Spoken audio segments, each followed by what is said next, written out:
नमस्कार जी। आप सभी को हैप्पी करवा चौथ। और आज हम करवा चौथ की कथा सुनाते हैं आपको।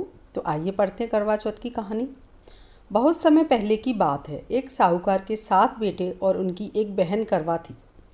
सभी सातों भाई अपनी बहन से बहुत प्यार करते थे, यहाँ तक कि वे पहले उसे खाना खिलाते और बाद में स्वयं खाते थे। एक बार उनकी बहन ससुराल से मायके आई हुई थी। शाम को भाई जब अपना व्यापार व्यवसाय बंद कर घर आए तो देखा उनकी बहन बहुत व्याकुल थी। सभी भाई खाना खाने बैठे और अपनी बहन से भी खाने का आग्रह करने लगे, लेकिन बहन ने बताया कि उसका आज करवा चौथ का निर्जल व्रत है और वह खाना सिर्फ चंद्रमा को देखकर उसे अर्घ देकर ही खा सकती है, क्योंकि चंद्रमा अभी तक नहीं निकला था। इसलिए वह भूख प्यास से व्याकुल हो उठी। सबसे छोटे भाई को अपनी बहन की हालत देखी नहीं जाती और वह दूर पीपल के पेड़ पर एक दीपक जलाकर छलनी की ओट में रख देता है। दूर से देखने पर वह ऐसा प्रतीत होता है जैसे चतुर्थी का चांद उदित हो रहा हो।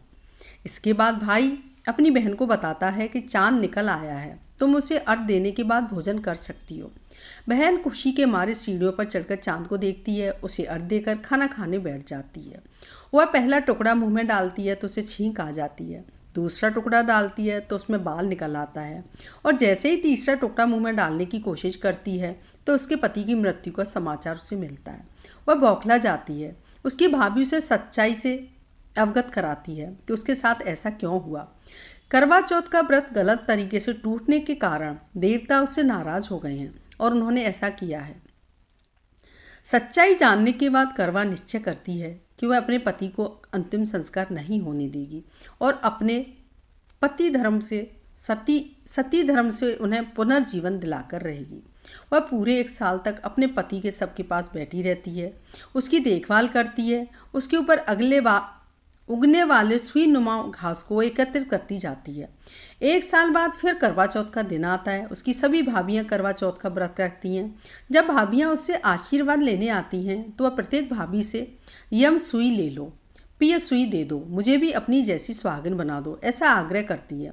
लेकिन हर बार भाभी उसे अगली भाभी से आग्रह करने का कह चली जाती हैं। इस प्रकार जब छठे नंबर की भाभी आती है तो करवा उससे भी यही बात दोहराती है।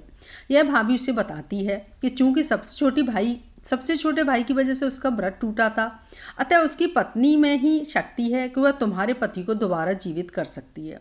इसलिए जब वह आए तो तुम उसे पकड़ लेना और जब तक वह तुम्हारे पति को जिंदा न कर दे उसे नहीं छोड़ना।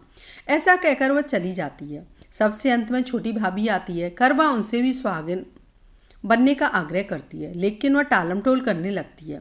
इसे देख करवा उन्हें जोर से पकड़ लेती है और अपने सुहाग को जिंदा करने के लिए कहती है। भाभी उससे छुड़ाने के लिए नोचती है, खसोटती है, लेकिन करवा नहीं छोड़ती है।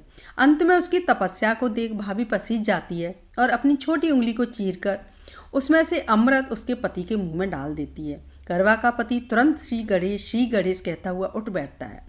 इस प्रकार प्रभु कृपा से उसकी छोटी भाभी के माध्यम से करवा को अपना सुहाग वापस मिल जाता है।